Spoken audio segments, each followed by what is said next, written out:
Ya, dan untuk membahas perkembangan terkini terkait pembekalan calon pembantu kabinet Presiden terpilih Prabowo Subianto, kami terhubung dengan rekan Henry Aprila yang berada di Hambalang, Bogor, Jawa Barat. Selamat sore Henry, bagaimana jalannya pembekalan sore ini? Silakan Henry dengan laporan Anda. Ya baik, selamat sore Judo dan juga pemirsa. Betul sekali, untuk situasi yang dapat kami sampaikan, keberlangsungan dari pembekalan para calon menteri, begitu juga dengan para calon wakil menteri dan juga para kepala badan yang dilaksanakan di wilayah Hambalang, ini tepatnya di Kabupaten Bogor yang bertepatan di wilayah Bogor begitu. Dan memang dapat kami sampaikan juga ini dilaksanakan di Padepokan Garuda Yaksa yang memang salah satu kediaman dari Presiden terpilih yakni Prabowo Subianto. Dan memang pelaksanaan untuk hari ini merupakan pelaksanaan lanjutan yang memang sebelumnya Presiden terpilih yakni Prabowo Subianto telah memanggil sejumlah calon-calon menteri, begitu juga para calon menteri, bahkan juga pemanggilan untuk para calon kepala badan yang akan masuk kepada kabinet pemerintahan Prabowo Subianto. Dan tentunya untuk kegiatan hari ini berlangsung di pagi hari. Ini konfirmasinya kami sempat mengikuti acaranya, sempat mengikuti agendanya begitu, maksudnya di pukul 8.00 waktu Indonesia Barat begitu dikonfirmasi juga beberapa para calon menteri, begitu juga dengan para calon menteri ini juga telah hadir, yang memang di pagi hari sempat hadir 25 para tamu undangan, begitu juga dilanjutkan diupdate hingga 44 dan juga dilanjutkan hingga saat ini sudah ada 59 begitu. Dan tentunya dapat kami sampaikan juga Juno dan juga pemirsa, ini terkait dengan agenda yang dilaksanakan pada hari ini. Ini salah satunya pembukaan yang diawali dengan pembukaan di pukul 8.00 waktu Indonesia Barat yang dibuka oleh sambutan Prabowo Subianto dan dilanjutkan tepat pada pukul 9.15 waktu Indonesia Barat. Ini terkait dengan pengenalan dan dilanjutkan pukul 10.30 waktu Indonesia Barat dengan pemaparan materi terkait dengan tema geopolitik begitu. Dan dilanjutkan ini pukul 13.30 yakni terkait dengan pemaparan materi dari kesuksesan sebuah negara, dan dilanjutkan nantinya dilanjutkan pukul 16.00 waktu Indonesia Barat terkait dengan GDP atau Gross Domestic Product. Dan tentunya untuk kegiatan hari ini juga dihadiri oleh beberapa calon-calon menteri, begitu juga para calon wakil menteri.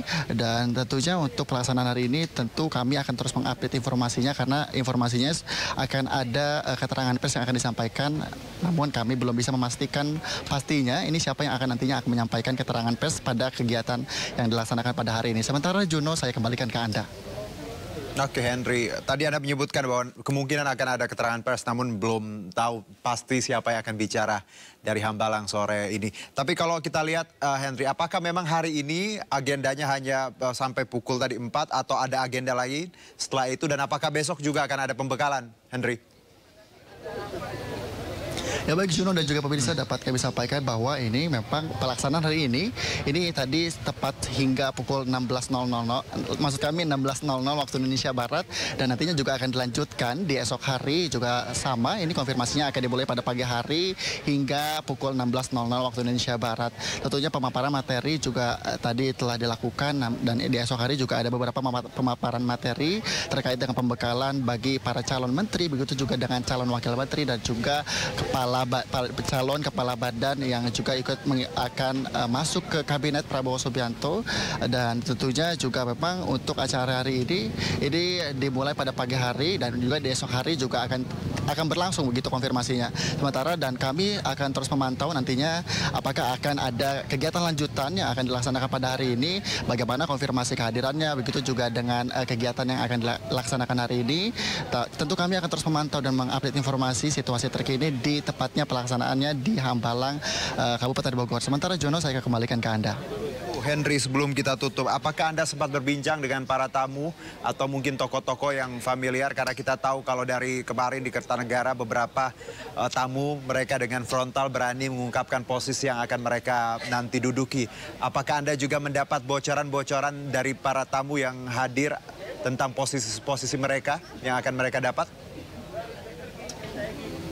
Ya baik, Judo dan juga pemirsa, memang update situasinya atau update informasi yang dapat kami sampaikan terkait dengan siapa atau apakah sudah ada keterangan pers yang disampaikan dari para calon menteri, begitu juga calon calon wakil menteri begitu yang telah hadir pada pembekalan hari ini. Tentunya kami hingga saat ini belum mendapatkan keterangan pers ataupun tadi juga sempat ada istirahat tepat pada pukul 12.00 waktu Indonesia Barat, namun tidak ada konfirmasi terkait dengan keterangan pers yang diberikan oleh para calon menteri maupun calon wakil menteri, bahkan kepala badan yang juga nantinya ikut pada kabinet Prabowo Subianto begitu.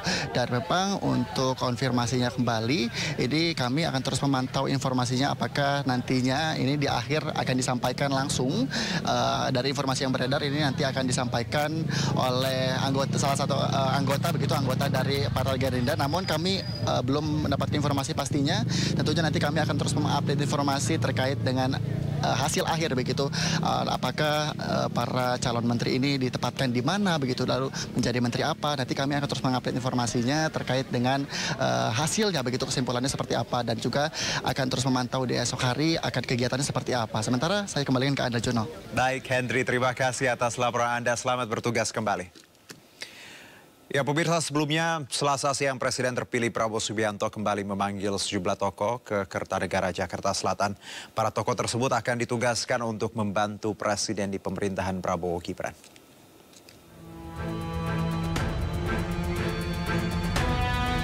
Pengacara Otto Hasibuan dipanggil Presiden terpilih Prabowo Subianto ke kediamannya di Kertanegara, Jakarta. Menurut Otto, ia mendadak ditelepon oleh Prabowo dan berbincang mengenai hukum di Indonesia. Selain itu, Otto juga dimintai pendapatnya terkait kesejahteraan hakim. Namun saat dimintai ditugaskan sebagai apa, Otto meminta langsung ditanyakan ke Presiden terpilih Prabowo Subianto. Jangan nih, Pak. Tanya Pak Presiden aja lah ya bagus ya. Tadi spesifiknya diskusi soal apa, Pak? Soal hukum kita ya. Kita bicara soal hukum ya kan, soal bagaimana soal pengadilan, soal hakim itu saja. Besok ada ya, panggilan ke Hambalang, Pak? Ya, belum ya. Jadi nanti ya. Tadi telepon kira-kira jam 2 ya, lebih kurang tadi ya. Di langsung jam 1:30 lah gitu ya. Jadi sudah kita langsung ke sini. penandatanganan fakta integritas, Pak? Ya, tentunya semua kan pasti tanda tangan fakta integritas. Sebab sebagai orang yang bantu Presiden harus kita komit kan, harus komit untuk membantu beliau ya. Jadi saya kira tanya aja lah nanti ya Pak Presiden ya. Selain Otto, politisi Fahri Hamzah juga dipanggil Presiden terpilih Prabowo Subianto. Menurut Fahri, Prabowo Subianto meminta dirinya untuk membantu menangani terkait perumahan rakyat. Terutama tentunya karena fungsi saya sebagai anggota Satgas Perumahan yang dibentuk dan kita sudah cukup intensif mengidentifikasi masalah-masalah yang ada di masyarakat kita, khususnya yang paling bawah ya. Ini yang akan diselesaikan lebih cepat, mudah-mudahan dengan dilantiknya beliau nanti, dan dalam hak prerogatif beliau mengangkat tim untuk menyelesaikan begitu banyak agenda. Mudah-mudahan bisa berjalan lebih cepat dari apa yang sudah ada sebelumnya.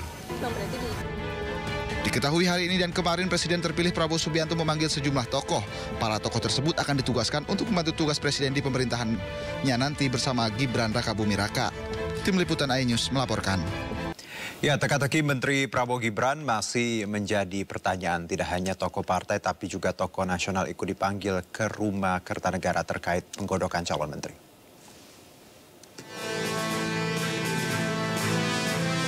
Tokoh NU menjadi kalangan yang juga dipanggil Presiden terpilih Prabowo Subianto. Meski belum memberikan keterangan lengkap, Arifatul Khairi mengaku datang memenuhi panggilan, bekerja sama membangun bangsa. Tapi biar Bapak Prabowo aja yang menjelaskan. Tapi kayak tadi cukup lama, Bu, 15 menit itu kira-kira ditanya apa aja, Bu? Sedikit aja, Bu. Nanti biar Bapak Prabowo aja yang... Berbeda dengan Sekretaris Umum PP Muhammadiyah Abdul Mukti yang justru secara terbuka menjelaskan posisi menteri yang akan diemban. Abdul Mukti menyebut diamanahkan menjabat Menteri Pendidikan Dasar dan Menengah.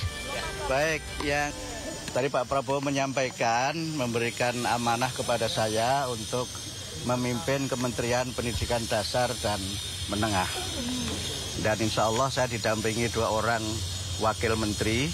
Tapi wakilnya siapa belum tahu, otoritas beliau. Tidak hanya dari tokoh ormas keagamaan, pegiat hak asasi manusia, Natulius Pigai juga mendapatkan undangan ke rumah Kertanegara. Usai bertemu, Pigai mengaku siap membantu Presiden terpilih Prabowo Subianto. Dari Jakarta, Tim Liputan iNews melaporkan. Ya, pemanggilan calon menteri juga menyasar petinggi partai pengusung Prabowo Gibran, mulai dari wakil ketua umum PAN hingga politisi Partai Golkar dan Partai Demokrat. Sejumlah tokoh partai politik sejak kemarin mulai berdatangan ke kediaman Presiden terpilih Prabowo Subianto. Salah satunya politisi Partai Gerindra, Fadlizon, yang dipanggil ke Rumah Kertanegara. Fadlizon mengaku berbicara dengan Prabowo terkait kebudayaan Indonesia. Ya, saya diminta oleh beliau untuk membantu. Nanti kita lihatlah nanti di tanggal 20 ya. Ya, tentu yang terkait juga dengan apa yang selama ini saya lakukan dan saya punya passion gitu. Sementara dari Partai Gerindra, Marwarar Sirait, Senin sore juga memenuhi panggilan ke Rumah Kertanegara. Ya, penting doakan kami sehat, ya, tetap rendah hati dan bisa bekerja sama dengan seluruh stakeholder, ya, bupati, wali kota, gubernur, dan kementerian lainnya, teman-teman TNI Polri. Tidak hanya Partai Gerindra, Wakil Ketua Umum PAN Yandri Susanto juga mendapatkan undangan ke kediaman Prabowo Subianto. Saya diminta untuk membantu beliau di kabinet yang akan dibentuk oleh beliau nanti, dan saya bilang saya siap demi bangsa dan negara. Panggilannya cukup sangat mulia dan saya siap terima arahan dari Pak Presiden yang akan dilantik. Politisi PAN ini menyebut menyerahkan penempatan dan keputusan sebagai hak Presiden terpilih Prabowo Subianto. Selanjutnya juga ada politisi Partai Golkar Nusron Wahid dan Maman Abdurrahman yang disebut akan mengisi posisi menteri. Untuk membantu beliau di dalam menaikkan ekonomi masyarakat yang kita ketahui bahwa sekarang 92% data Kementerian Keuangan penyerapan tenaga kerja itu diwakilkan 92% dari sektor UMKM. Artinya apa? Dan 8%-nya dari industri besar. Artinya ada harapan besar dari Prabowo kepada saya. Selanjutnya, Prabowo Subianto juga memanggil politisi Partai Demokrat Muhammad Iftitah. Dirinya mengaku diminta untuk membantu kabinet pemerintahannya selama 5 tahun ke depan untuk membangun Indonesia Timur. Tetapi beliau mengatakan, saya percayakan kepada kamu, tolong kamu rancang program-program ke depan. Saya yakin kamu bisa nanti bekerja sama dengan kementerian-kementerian lainnya. Kabinet Prabowo Gibran sebelumnya disebut akan diisi oleh berbagai latar belakang kalangan, tidak hanya dari elit partai, tapi juga dari tokoh nasional yang diharap dapat mempercepat pembangunan bangsa menuju Indonesia Emas 2045. Dari Jakarta, Tim Liputan, iNews melaporkan. Ya, sejumlah tokoh perempuan dipanggil Presiden terpilih Prabowo Subianto ke kediaman Kertanegara. Banyak diantaranya adalah wajah baru dalam pemerintahan. Namun ada satu sosok yang lama dikenal publik di kabinet. Siapa sajakah sosoknya? Berikut informasi untuk Anda.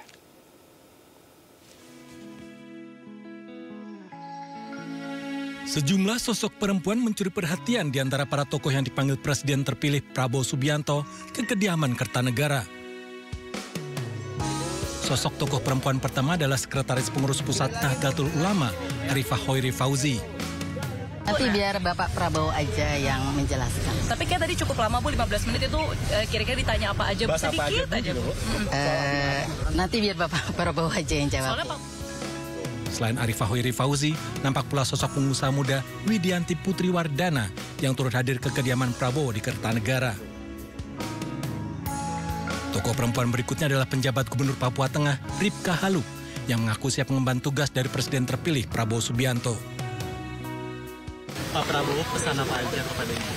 Oh iya, pertama Ibu menyampaikan terima kasih untuk kepercayaan dari Bapak Prabowo kepada saya untuk membantu beserta di dalam kabinet beliau.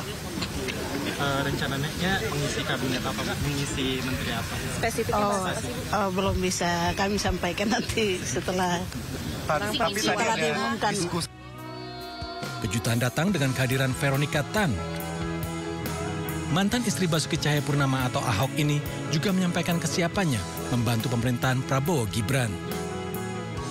Hari ini saya baru dipanggil oleh Pak Teddy untuk bertemu dengan Pak Presiden, Pak Prabowo.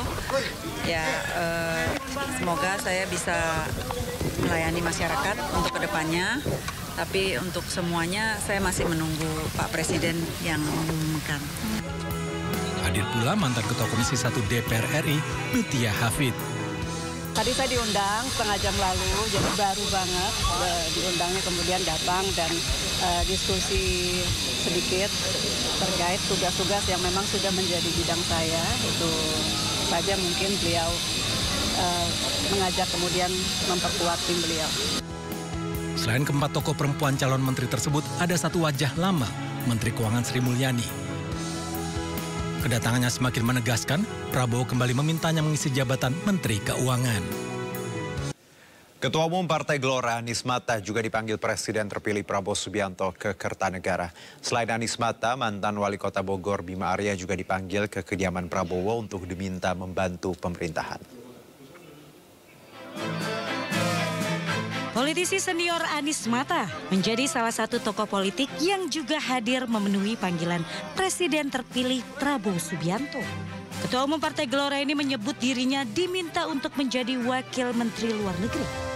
Anies Mata menyebut akan ada 2 Wakil Menteri Luar Negeri, di mana dirinya akan ditugaskan untuk lebih fokus mengurus dunia Islam, sementara rekannya akan fokus kepada dunia Amerika dan Eropa. Ada 2 tadi yang baru keluar tadi. Yang baru keluar itu juga wamen Pak. Mungkin beliau akan lebih fokus untuk Islam. Amerika dan Eropa.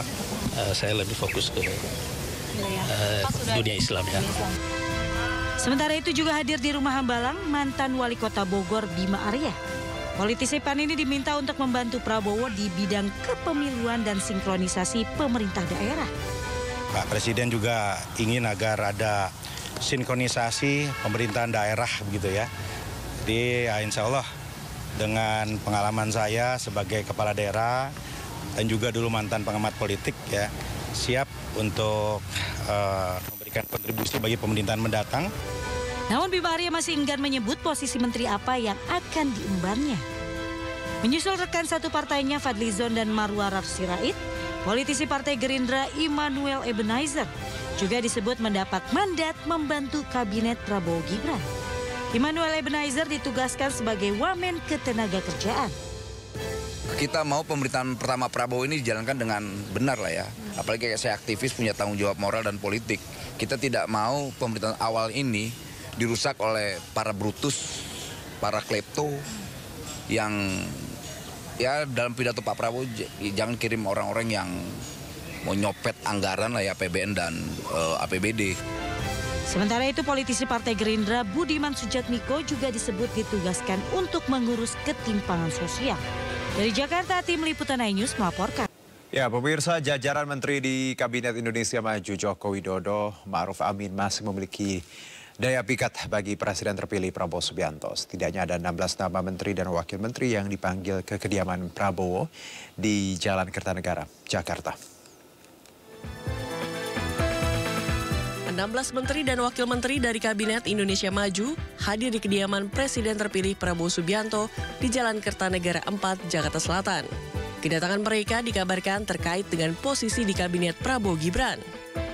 Para menteri Kabinet Jokowi yang hadir antara lain Raja Juli Antoni, Deputi Menteri Agraria dan Tata Ruang RI, Agus Gumiwang, Menteri Perindustrian, AHY, Menteri ATR BPN, Erick Thohir, Menteri BUMN, Amran Sulaiman, Mentan, Aryo Bimo Nandito Aryo Tejo, Menpora, Pratikno, Mensesnek, Tito Karnavian, Mendagri, Airlangga Hartarto, Menko Perekonomian, Zulkifli Hasan, Menteri Perdagangan, Saifullah Yusuf, Mensos, Budi Gunadi Sadikin, Menkes, Sri Mulyani, Menteri Keuangan, Wahyu Trenggono, Menteri KKP, Bahlil Lahadalia, Menteri Energi dan Sumber Daya Mineral, Supratman Andi Aktas, Menteri Hukum dan HAM. Sementara itu, Menteri ATR BPN Agus Harimurti Yudhoyono atau AHY mengaku bersyukur dan merasa terhormat bisa bergabung di Kabinet Prabowo Gibran. Sehingga tadi saya tentunya juga bersyukur dan ini sebuah kehormatan untuk bisa menjadi salah satu bagian dari tim yang Bapak Prabowo akan bentuk, yang mudah-mudahan menjadi super tim untuk bisa menjalankan tugas-tugas dan mewujudkan visi misi beliau sebagai Presiden periode 2024-2029. Ketua Umum Partai Golkar Bahlil Lahadalia juga dipanggil Prabowo ke Rumah Kertanegara untuk berbincang-bincang. Ya, bahas banyak hal menyangkut dengan urusan bagaimana kedaulatan terhadap sumber kekayaan kita. Ya biasa, seperti biasa ya. Gitu ya. Nanti aja, nanti diumumkan oleh Bapak Presiden. Ya, tidak jauh-jauh dari apa yang sudah saya lakukan selama hampir 5 tahun ini. Prabowo juga memanggil Menteri BUMN Erick Thohir, Menpora Dito Aryo Tejo, Menteri Keuangan Sri Mulyani, dan Menteri Kesehatan Budi Gunadi Sadikin. Tim Liputan iNews melaporkan. Ya, usai memanggil 49 calon menteri, Prabowo Subianto kembali memanggil 58 tokoh ke kediamannya di Kertanegara, Jakarta Selatan, Selasa sore. Sedikitnya ada 5 artis dan musisi juga disebut akan mendapat jatah wakil menteri dan kepala badan, termasuk Raffi Ahmad dan Giring Niji.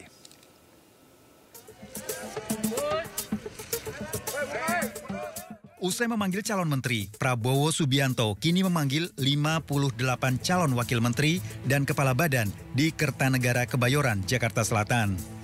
Menariknya, sejumlah figur publik turut dipanggil di kediaman Prabowo Selasa sore.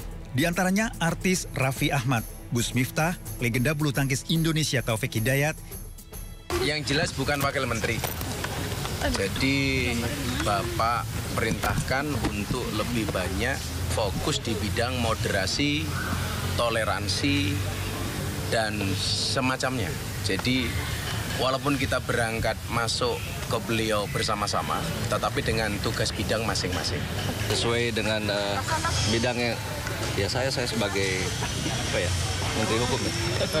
Saya sebagai atlet, di mananya nanti arahan dari beliau aja. Hingga musisi Giring Niji dan Yovie Widianto. Menggunakan batik, Raffi datang bersama Miftah Maulana Habibur Rahman atau Gus Miftah dan PLT Ketua Umum PPP M. Mardiono. Sebelum Raffi, politikus PSI sekaligus vokalis Giring Niji lebih dulu datang menemui Presiden terpilih Prabowo Subianto. Giring disebut akan membantu pemerintahan Prabowo di sektor kebudayaan. Sementara Raffi, yang kini dikenal sebagai pengusaha muda, disebut akan membantu pemerintah Prabowo Gibran sesuai dengan bidang yang digelutinya.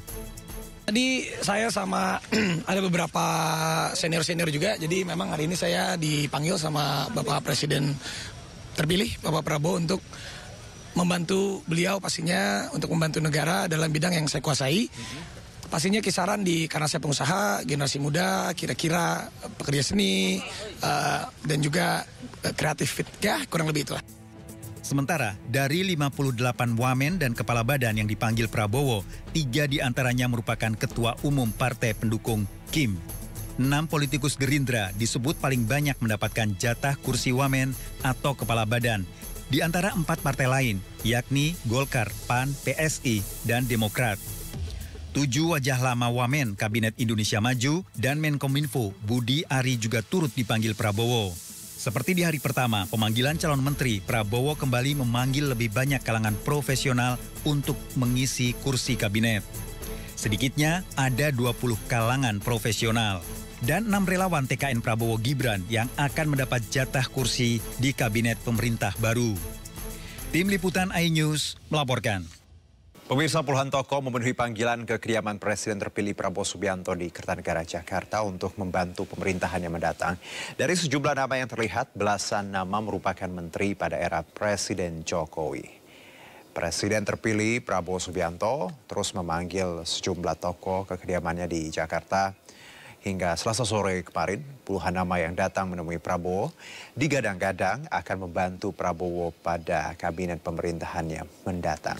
Menariknya, dari sejumlah nama yang tiba di Kertanegara, belasan nama diantaranya adalah menteri di kabinet pemerintahan Jokowi. Melihat hal ini, Presiden Jokowi menyampaikan saat kunjungannya di Aceh bahwa keputusan yang diambil Prabowo telah melalui proses penilaian kinerja yang panjang sejak Prabowo berada di kabinetnya.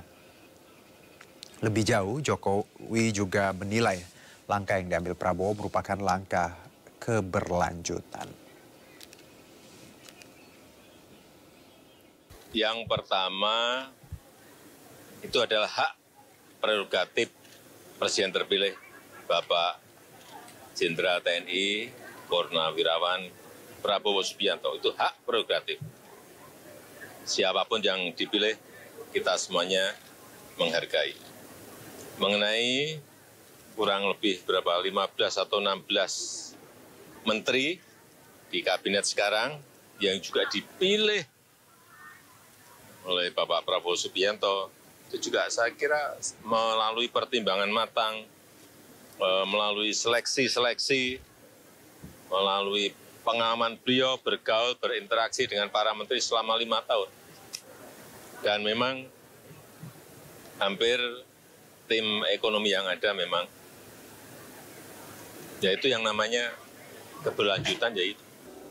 Kembali bersama kami, pemirsa. Jelang pelantikan, Presiden terpilih Prabowo Subianto memanggil ratusan orang yang akan mengisi kabinet Prabowo Gibran ke kediamannya di Kertanegara, Jakarta Selatan. Pemanggilan para calon menteri, wakil menteri, dan kepala badan itu berlangsung selama 2 hari berturut-turut.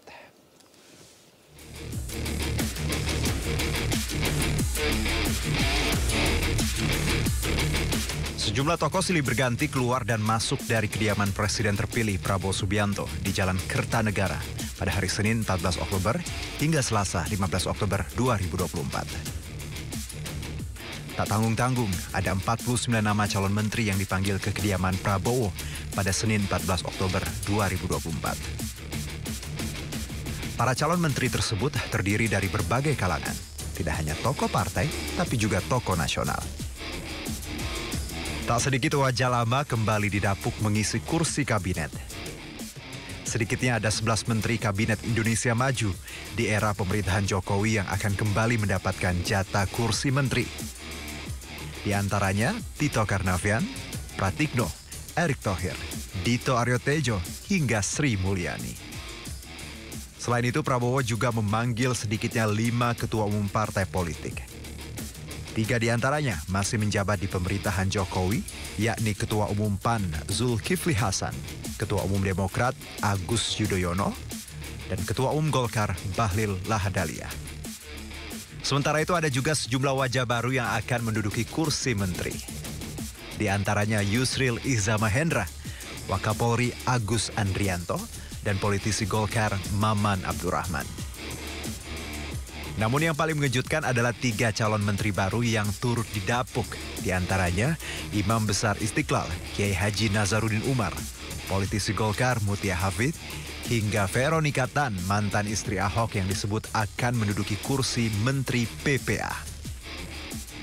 Tak hanya itu, sedikitnya 18 nama lain dari kalangan akademisi, politisi, hingga pejabat instansi juga akan menduduki kursi menteri di 46 kementerian yang akan dibentuk kabinet Prabowo Gibran.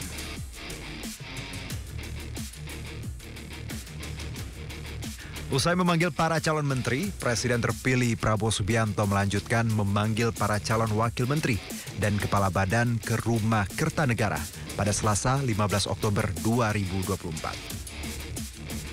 Ada 58 tokoh yang digadang-gadang bakal menduduki posisi calon wakil menteri, yakni diantaranya politikus PAN Bima Arya, politikus Partai Gerindra Dhanil Anzar Simanjuntak, politikus Partai Gelora Fahri Hamzah, dan politikus PSI Isyana Bagus Oka. Selain itu ada juga 5 artis dan musisi yang disebut akan mendapat jatah wakil menteri dan kepala badan, termasuk Raffi Ahmad, Giring Niji, dan Yovie Widianto. Dari Jakarta, Tim Liputan Anyus melaporkan. Ya pemirsa, postur kabinet Prabowo Gibran terbilang gemuk karena terdiri dari 44 hingga 46 kementerian dari yang sebelumnya hanya 34 kementerian. Lantas apakah postur kabinet gemuk ini akan efektif atau justru hanya mengakomodir kepentingan politik. Untuk membahasnya lebih lanjut sudah bergabung bersama kami via Zoom politikus P3, ada Bang Ahmad Baidowi dan juga Bang Pagi. Assalamualaikum, selamat sore Bang Pagi, Bang Owi. Waalaikumsalam. Ya, terima kasih sudah bergabung bersama kami. Saya ke Bang Owi dulu ya, Bang Pagi boleh? Ya, boleh. Bang Owi, kita bicara kabinet gemuk. Nanti kabarnya kan akan ada lebih dari 40 seperti itu. Dari yang sebelumnya 34. Banyak pihak menilai bahwa ini juga akan jadi concern yang penting ketika kita banyak kementerian, anggaran. Belum juga nanti bagaimana kalau kita lihat membentuk kementerian baru juga butuh waktu agar stabil paling tidak 2 tahun. Kalau dari sudut pandang Anda, Bang Owi? Ya, pembentukan kementerian dan siapa yang ditunjuk mutlak merupakan kebutuhan dari presiden yang akan dilantik. Baik. Yakni hak prerogatif dari presiden. Selain itu ada landasan hukumnya, yakni undang-undang. Di Undang-Undang Kementerian Negara yang baru itu kan sudah tidak ada lagi batasan jumlah kementerian. Baik. Silahkan saja tergantung presiden dengan memperhatikan efektivitas pemerintahan. Nah, kalau kemudian terkait dengan kekhawatiran pembengkakan anggaran, sebenarnya kalau kita lihat dari nomenklatur yang tersedia, itu kan banyak terbentuknya kementerian baru itu bukan barang baru, tapi barang lama. Dan juga misalkan ada BKKBN, itu ternyata dinaikkan statusnya jadi Kementerian Kependudukan dan apa gitu. Terus ada B2MI, BP2MI, itu dinaikkan statusnya menjadi kementerian. Nah, itu kan badan-badan itu sudah ada, tinggal ditingkatkan statusnya menjadi kementerian. Ada juga pemisahan dari lembaga-lembaga kementerian-kementerian yang sudah ada. Misalkan seperti Kementerian Kehutanan kembali lagi dipecah antara Kementerian Kehutanan dan Lingkungan Hidup. Karena memang tupoksinya juga berbeda gitu. Tapi sekali lagi, meskipun jumlah menterinya banyak, yang terpenting itu adalah bagaimana perjalanan pemerintahan itu berjalan secara efektif dan efisien. Terutama efektivitas dalam pemerintahan, itu kata kuncinya. Dan kita lihat aja yang dalam 2 hari terakhir, 3 hari terakhir kita dipertontonkan sebuah pertunjukan politik lah ya. Jadi ya, media itu seharian penuh, 2 hari penuh di Kartanegara, sekarang di Hambalang. Ya itulah prosesi 5 tahun sekali yang memang selalu ditunggu-tunggu oleh publik gitu. Tinggal nanti pelantikannya di tanggal 20 Oktober, apakah langsung diumumkan atau nunggu jeda sehari Pak Prabowo untuk mengumumkan, semuanya tergantung dari kebutuhan beliau, Pak Prabowo dan Pak Gibran. Oke, tapi satu Bang Owi, sebelum saya ke Bang Panggi, Anda tadi menyebut efektivitas. Kita tahu sebenarnya kalau bukan berarti banyak kementerian efektivitasnya bagus, karena yang terkait kebijakan lembaga itu yang penting. Anda melihat bahwa ketika ada mungkin ya semangatnya adalah keberlanjutan, efektivitas dan juga percepatan. Anda melihat bahwa make sense kah ketika kita ingin mengejar goals yang bagus, cepat, memang harus dipecah seperti walaupun tadi bukan barang baru, barang lama sebenarnya? Ya, ketika kita bicara efektivitas, sekali lagi tolak ukurnya adalah di user, yakni Presiden Prabowo yang akan dilantik pada 20 Oktober. Pak Prabowo dan Pak Gibran yang akan dilantik pada 20 Oktober yang akan datang.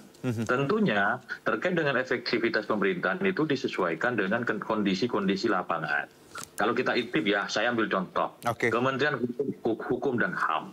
Itu memang judulnya sederhana, Kementerian Hukum dan HAM, tetapi di situ tuh banyak elemen yang bisa dipecah. Maka kemudian Kementerian HAM berdiri sendiri sebagai wujud bahwa ini untuk mematahkan bahwa Prabowo saat beberapa kali nyapres kan selalu diusung, dibenturkan dengan isu HAM. Tapi di kepemimpinan beliau justru membentuk Kementerian HAM berdiri sendiri. Nah, juga misalkan penggabungan antara Dirjen PAS Pemasyarakatan dengan Dirjen Imigrasi, terus kemudian dibentuk menjadi kementerian tersendiri, Kementerian Imigrasi dan Pemasyarakatan. Kenapa? Karena persoalan kemasyarakatan itu kan persoalan keuangan selama ini nggak cukup. Selalu ada masalah, termasuk pelayanan terhadap napi, warga binaan, itu kan selalu menjadi perdebatan. Kemudian digabung dengan imigrasi. Nah, ke imigrasi di situ ada PNBP. Nah, hal-hal seperti itu saya kira yang dilakukan oleh penyusun nomenklatur kementerian ini, bukan saya yang nyusun, tapi saya mencoba menduga-duga kenapa muncul penggabungan yang seperti ini, terus muncul pemisahan yang seperti ini gitu. Itu salah satu contoh dalam konteks untuk semangat efektivitas tercapai. Oke, baik, Bang Owi. Oke, Ya. sudah. Saya ke Bang Panggi. Bang Panggi, kalau kita bicara kabinet gemuk, ini memang perlu atau sebenarnya ya tidak harus banyak kalau untuk tadi efektivitas dan hal-hal lainnya, Bang Panggi? Iya, nggak apa-apa. Memang penting juga kita ya persilakan ke pemerintah untuk mendesain ya nomenklatur, apa kebutuhan sesuai dengan kepentingan bangsa, kepentingan negara nggak masalah. Nanti kan juga nanti akan dievaluasi, akan dilihat oleh masyarakat sejauh mana berdampak untuk kesejahteraan rakyat gitu. Kalau misalnya kemudian uang yang dikeluarkan untuk fasilitas, untuk pembiayaan pejabat-pejabat atau kementerian itu tentu nanti harus punya korelasi terhadap peningkatan kesejahteraan rakyat, terutama mengatasi persoalan pengangguran, daya beli masyarakat, daya saing dengan industri-industri kecil dengan produk impor, kemudian kebutuhan ketergantungan pada pangan, gitu.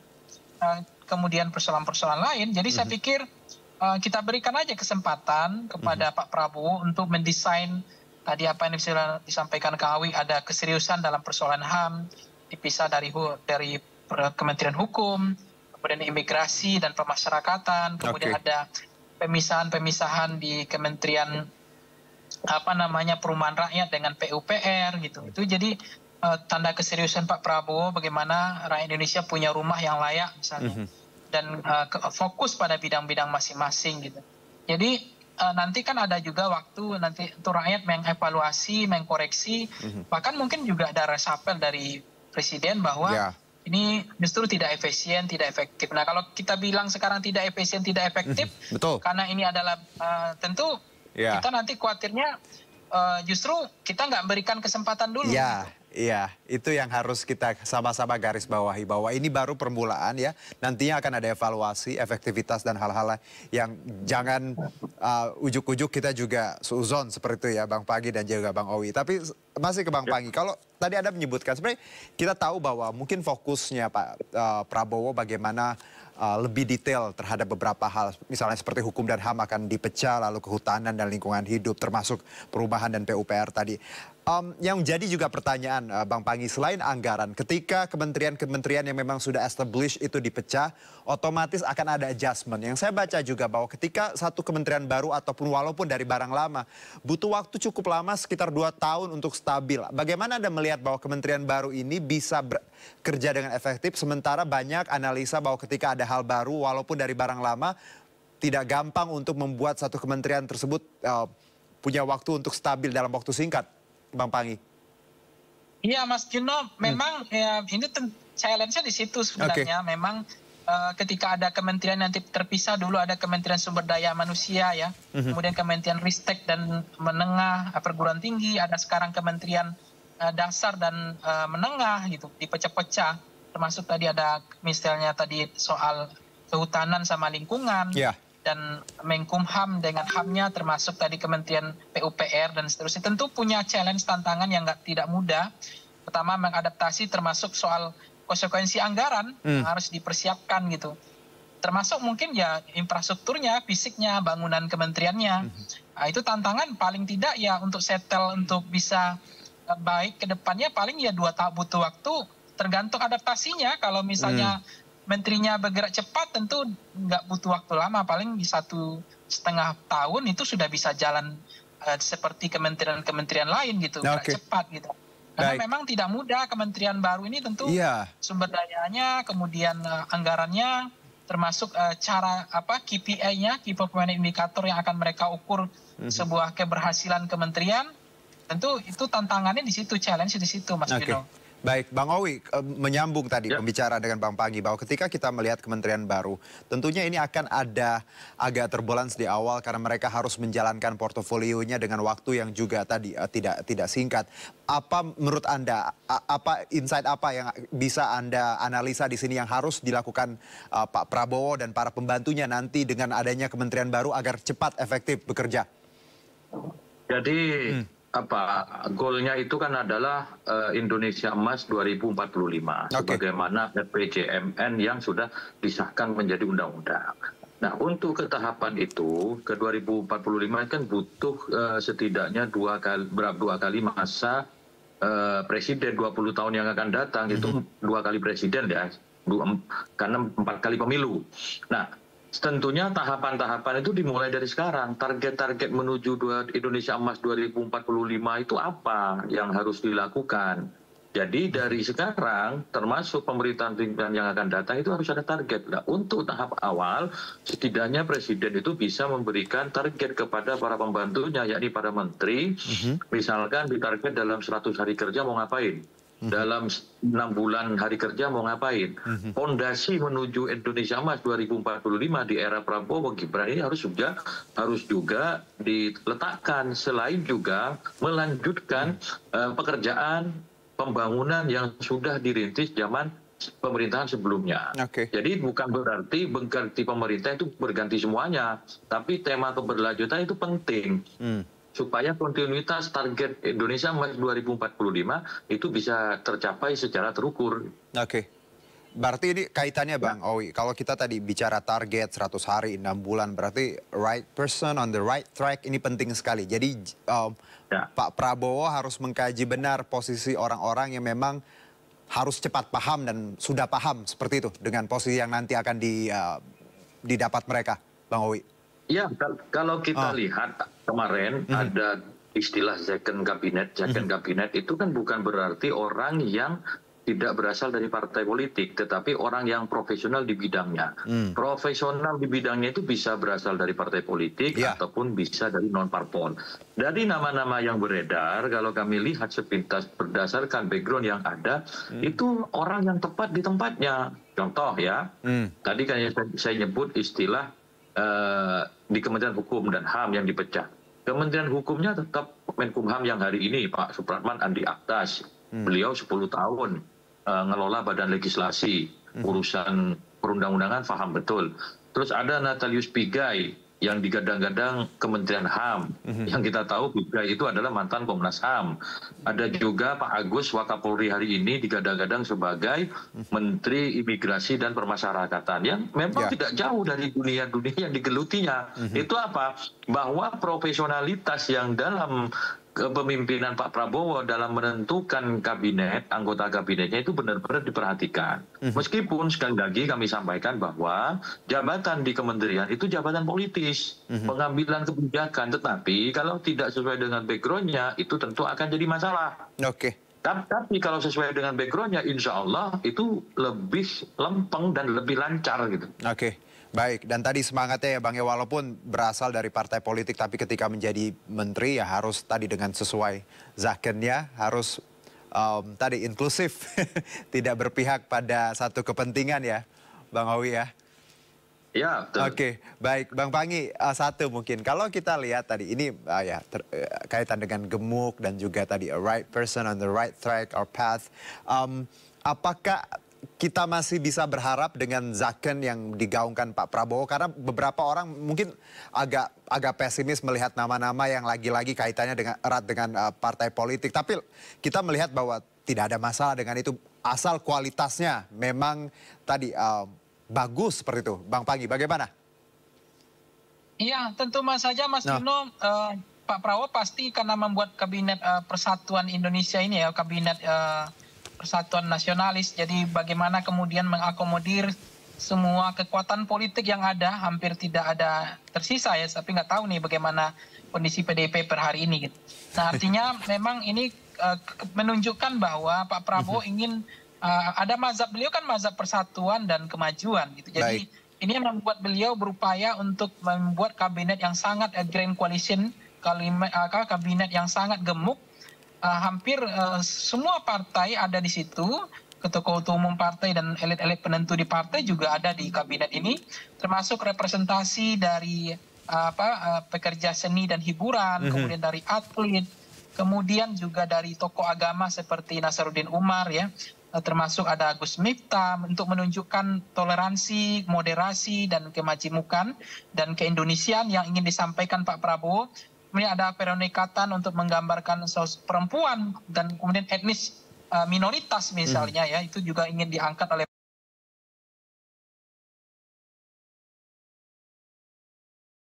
Pak Prabowo. Kemudian representasi wilayah Indonesia bagian barat, Indonesia bagian timur seperti Natulus Pigai, ada 2 tokoh putra sosok tokoh pemuda Papua ya. Kemudian representasi dari Indonesia Tengah misalnya. Kemudian termasuk sosok-sosok representasi dari perempuan dan tokoh tentara dan jenderal, polisi, baik itu coklat maupun hijau gitu. Itu ada semua gitu. Jadi ini kabinet yang komplementer, betul-betul sudah lengkap sebenarnya menurut saya dari segi manapun, dan kabinet yang betul-betul ada 48 wakil menteri, ada kepala badan, ada kementerian 48 menteri yang kemarin dipanggil. Jadi sebenarnya kalau ini kemudian nanti Pak Prabowo yang menjawab bahwa ini kebutuhan nanti akan punya implikasi secara langsung terhadap kesejahteraan rakyat, jangan sampai menteri ini tidak berguna bagi rakyat. Tentu kita ingin menteri ini berguna untuk bagaimana daya beli masyarakat itu bisa poinnya bagus. Bang Pangi ya. Kemudian kelas menengah kita bisa terselamatkan. Sekarang tabungan kelas menengah kita udah turut. Dan soal yang lain-lain, inflasi, utang, dan seterusnya. Bang Pangi, terima kasih atas waktu dan insight-nya juga Bang Owi ya. Tadi yang penting korelasinya dengan kesejahteraan rakyat ya. Mau gemuk, mau langsing ya. Kalau memang niatnya dan juga tujuannya bisa mempercepat kesejahteraan rakyat, kenapa tidak? Terima kasih Bang Owi dan juga Bang Pangi. Sehat-sehat. Sampai ketemu. Wassalam. Selamat sore Mas Awi, Mas Juno. Sore Pangi, Bang. Yuk. Ya pemirsa, jelang pelantikan Presiden Prabowo Subianto memanggil puluhan tokoh dari berbagai latar belakang ke Kertanegara, Jakarta Selatan, dan tokoh-tokoh ini diproyeksikan akan mengisi posisi menteri dan kepala lembaga di pemerintahan Prabowo Gibran. Dan berikut kita coba simak kembali nama-nama calon menteri yang dipanggil Prabowo. Kita mulai dengan yang pertama, yaitu ini ada Prasetyo Hadi, Ketua DPP Gerindra, koordinasi antara Kementerian Sugiono, Waketum Gerindra, Menteri Luar Negeri, dan juga Widianti Putri Wardana, seorang pengusaha, dan Menteri Bidang Agrobisnis dan Energi Natalius Pigai ini Komnas HAM di 2012-2017 dan kemungkinan akan menjadi menteri di bidang HAM. Dan selanjutnya kita ke grafis yang kedua, ini ada Yandri Susanto, Waketum PAN, yang disebut-sebut akan menjadi Menteri Desa Pembangunan Daerah Tertinggal dan Transmigrasi. Selanjutnya juga ada Fadlizon dari Waketum Gerindra juga dan disebut akan menjadi Menteri Kebudayaan seperti itu. Selanjutnya ada Nusron Wahid, politikus Golkar, yang disebut akan menjadi Menteri Bidang Agraria lagi-lagi ya. Ini prediksi. Saifullah Yusuf, Sekjen PBNU, akan menjadi Menteri Sosial dikabarkannya. Seperti itu. Nah, kita ke grafis selanjutnya. Ini Marwarar Sirait, ini politikus Gerindra, juga dikabarkan akan menjadi Menteri Bidang Perubahan. Selanjutnya ada Abdul Qadir Karding, politikus PKB. Nantinya juga kabarnya menteri ini akan menjabat Menteri Bidang Perlindungan Migran. Dan dari Wihaji, ini Waketum Golkar, disebutkan akan menjadi Menteri Bidang Kependudukan dan Pembangunan Kerja. Dan selanjutnya Teguh Rifki Harsha, Sekjen Demokrat, yang nantinya dikabarkan akan menjabat sebagai Menteri Bidang Ekonomi Kreatif. Kita ke slide selanjutnya. Oke. Nama berikut juga cukup familiar, ada Agus Harimurti Yudhoyono, Ketua Umum Demokrat, disebut akan menjadi Menteri di bidang infrastruktur. Selanjutnya dari Muslimat NU ada Arifatul Khoiri Fauzi yang digadang-gadang akan menjadi Menteri Bidang Agama. Dan nama berikutnya juga sangat familiar, ada Pak Tito Karnavian ya, Mendagri 2019-2024 yang nantinya juga mungkin akan kembali menduduki posisi Mendagri. Dan selanjutnya yaitu dari PAN, Zulkifli Hasan disebutkan juga akan menjadi kembali menduduki posisi sebagai Menteri Perdagangan. Kita ke slide berikutnya. Ini Satrio Sumantri Brojonegoro, seorang akademisi, disebut-sebut juga akan menduduki posisi bidang pendidikan, Menteri Pendidikan seperti itu. Selanjutnya ada dari akademisi juga ada Yasyarli, ini akan menjadi Menteri Riset Teknologi. Dan selanjutnya pakar hukum tata negara Yusril Iza Mahendra, disebut-sebut juga akan menjadi Menko Hukum dan HAM, dan yang terakhir di slide ini ada Bahlil Lahadalia, Ketua Umum Golkar yang kembali nampaknya akan menduduki posisi di Kementerian ISDM. Selanjutnya kita ke nama-nama yang juga berseliweran ya. Kemarin spekulasinya kita tahu bahwa lagi-lagi ini prediksi. Kita ke Sekum PP Muhammadiyah, ada Pak Abdul Muhti, ini disebutkan akan menjadi Menteri Pendidikan Dasar dan Menengah. Dari PKB juga Caimin ya, yang sempat menjadi rival di Pilpres, dikabarkan akan menjadi Menteri Bidang Agama. Lalu juga Agus Andrianto Wakapolri sekarang disebut akan menjadi Menteri Bidang Keamanan. Dan terakhir yaitu Raja Juli Antoni, Sekjen DPP PSI, akan menjadi kemungkinan akan menjadi Menteri Bidang Kehutanan. Kita masih punya slide selanjutnya, pemirsa. Ini nama-nama yang juga kemarin ya bertandang ke Kertanegara. Ada Agus Gumiwang Kartasasmita, ini Menteri Perindustrian di 2019 hingga 2024. Nampaknya akan kembali menjabat sebagai Menteri Perindustrian. Namun lagi-lagi siapa yang tahu, karena finalisasi ada di tangan Pak Prabowo nanti di 20 Oktober sore. Kurang lebih seperti itu. Selanjutnya ada Pratikno, ini Mensesnek 2014 hingga 2024. Kemungkinan juga akan mendapati posisi yang sama. Dan nama selanjutnya itu Sakti Wahyu Trenggono, Menteri Kelautan dan Perikanan 2020-2024. Akan kembali mungkin menjabat Menteri Kelautan dan Perikanan. Dan yang terakhir dari slide ini Ripka Haluk, PJ Gubernur Papua, disebut akan menjadi Menteri Representasi Papua. Oke, kita ke slide selanjutnya. Ini dari pakar pangan Komisaris Nusantara Sawit, ada Rahmat Pambudi yang disebut-sebut akan menjadi Menteri Bidang Pangan, Kemiskinan dan Lapangan Kerja. Dan selanjutnya ada Muhammad Iftitah Sulaiman, politikus Demokrat. Ini kemungkinan akan menjabat di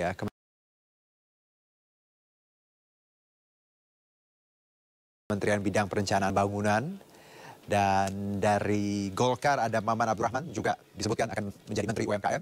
Dan terakhir di slide ini ada Hanif Faisal Nur Rafiq yang merupakan Dirjen Planologi KLHK, Menteri Bidang Lingkungan Hidup. Nah, kita lanjut. Namanya banyak sesuai dengan list yang kita tahu, ada 49 di hari pertama dan 50-an di hari kedua. Selanjutnya ada Sultan Bakhtiar Najamuddin, ini Ketua DPD RI yang baru saja terpilih beberapa waktu yang lalu. Selanjutnya ada Nazaruddin Ubar, Imam Besar Istiqlal, yang kemungkinan juga akan menjabat di Kementerian Bidang Agama. Ada Andi Amran Sulaiman, Menteri Pertanian 2 periode ya, 2014, 2019, 2023, 2024. Kemungkinan juga akan ada di posisi yang sama. Selanjutnya Erick Thohir, Menteri BUMN 2019-2024. Kemungkinan juga akan sama. Dan kita ke slide selanjutnya ya, ini Menpora saat ini yaitu Aryo Bimo Nandito Aritejo. Ini kemarin juga dipanggil, kemungkinan akan di posisi yang sama, tapi lagi-lagi ini prediksi kita. Dan Menteri Kesehatan juga Budi Gunadi Sadikin juga akan ada di posisi sama seperti itu. Lalu ada nama Budi Santoso, Sekjen Kemendak, kemungkinan akan menjadi Menteri di bidang perdagangan ya. Dan yang terakhir di slide ini ada Raden Dodi Priyono, pejabat Kementerian PUPR, dan mungkin akan berada di Kementerian PUPR juga. Baik, nama-nama selanjutnya juga ini wajah-wajah yang cukup familiar. Ada Pak Erlangga Hartarto, Menko Perekonomian kita, dan kemungkinan akan ada di posisi yang sama juga. Lalu ada Dudi Purwagandi, CEO Maskapai John Lynn Charter, Komisaris PLN, juga Menteri Bidang Transportasi. Ya, dan nama selanjutnya juga ya sosok perempuan yang memang ya sangat akrab di kabinet Pak Jokowi, Sri Mulyani Indrawati, Menteri Keuangan 2016-2024. Dan kemarin juga sempat dipanggil, spekulasi yang mungkin akan sama, tetap berada di Kementerian Keuangan. Dan selanjutnya nama yang juga mengejutkan publik, ini beliau seorang aktivis perempuan juga, Ibu Veronica Tan, Ketua YKI Jakarta, Menteri Perempuan dan Perlindungan Anak. Ya, kira-kira seperti itu ya spekulasi yang kami dapat di lapangan. Dan selanjutnya ada politikus Golkar, Mutia Hafid, ya, disebut-sebut juga akan menduduki posisi di Kementerian Kominfo. Lalu ada Supratman Andi Adgas di Menkumham 2024, ya. Mungkin juga akan berada di Kementerian Bidang Hukum. Dan selanjutnya itu Rosan Ruslani, Menteri Investasi, ya. Lagi-lagi publik mungkin karena investasi berspekulasi juga akan menduduki di tempat yang sama. Oke, dan ini slide terakhir. Cukup panjang pemirsa slide yang kita punya. Ini Doni Ermawan, Sekjen Kemhan.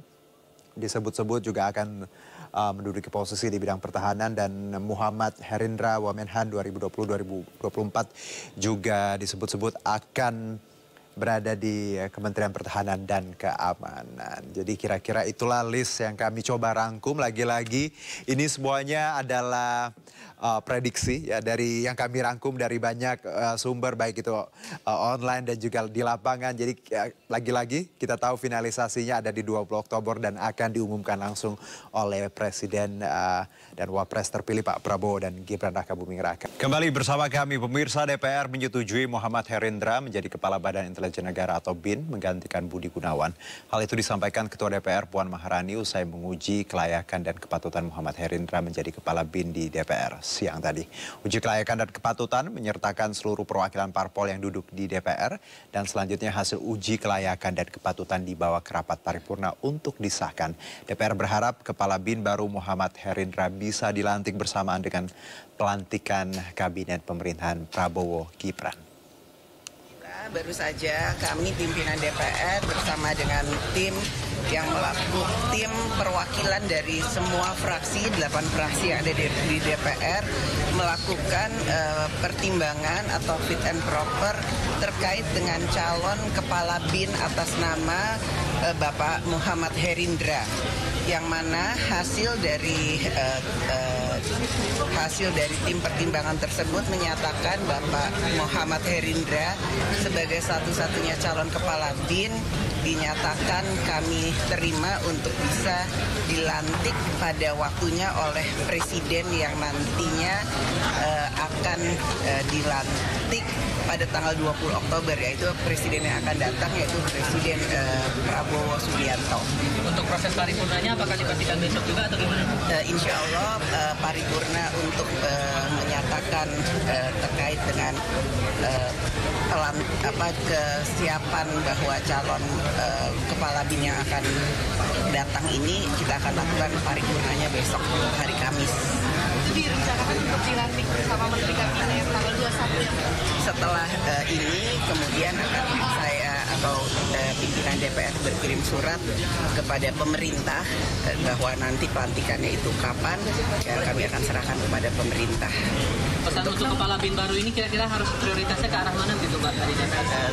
Tadi dalam pertimbangan yang diberikan oleh teman-teman fraksi dan pimpinan DPR, salah satu hal yang dimintakan oleh DPR kepada calon kepala BIN yang baru adalah untuk tetap menjaga stabilitas negara kesatuan Republik Indonesia, kemudian bagaimana kemudian tetap menjaga negara kesatuan Republik Indonesia ini bisa berjalan sebagaimana satu negara yang memang utuh dan menjaga konsistensi bagaimana sebagai tupoksinya BIN bisa bekerja secara netral, kemudian tentu saja bekerja untuk bukan ke dalam saja tapi juga menjaga tugas tupoksinya itu untuk keluar, maksudnya ke luar negeri.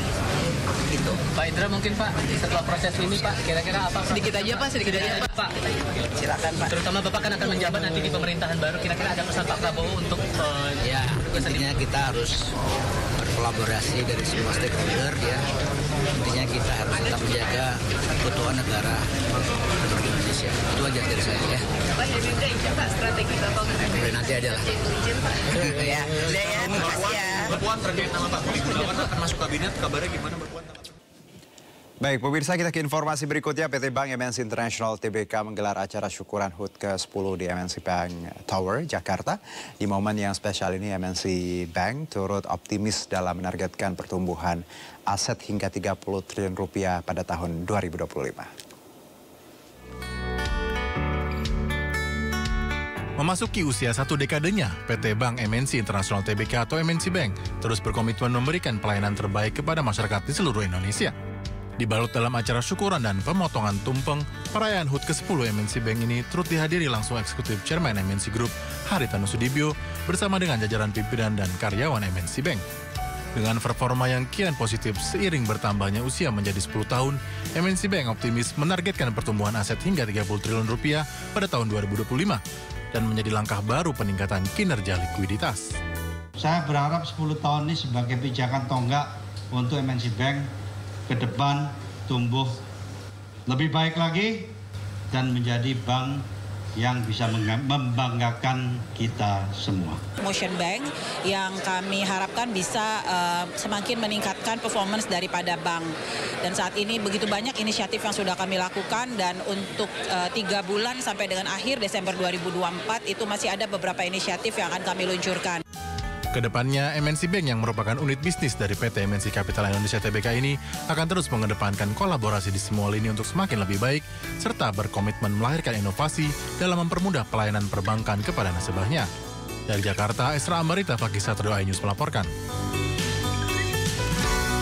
Pemirsa, kekalahan skuad Garuda atas Tiongkok menuai keprihatinan penggemar sepak bola Indonesia. Namun mereka menilai Indonesia tampil cukup baik dan mampu mendominasi permainan. Sebenarnya kita harusnya menang, karena mungkin terlalu semangat sehingga pas serangan baliknya disitulah kita lengahnya. Yang jelas Indonesia permainannya hari ini sangat bagus, apalagi di babak kedua pas semenjak Arhan masuk, disitulah semangat Indonesia mulai kembali. Cuma tadi terlambat di menit-menit terakhir semangatnya. Seru, kita semangat walaupun tertinggal 2-0 kita bisa mencuri 1 gol di kandang Cina dan kita berharap di GBK besok bisa meraih poin penuh 2-0. Karena kecapean ya, kelelahan bagi saya karena kan Cina juga stadionnya sangat jauh dari ibu kota Beijing, jadi itu mungkin faktor yang paling utama. Ya mungkin kurang beruntung ya hari ini ya Indonesia ya, walaupun sudah bekerja keras timnas kita ya paling tidak hari ini yang terbaik lah dilakukan oleh timnas Indonesia kita. Mungkin karena di awal ya kita terlalu meremehkan mungkin atau seperti apa ya, karena jadi kita kebobolan lebih dulu. Harapannya Indonesia lebih baik lagi sih, jadi harus bisa ditingkatkan lagi kerja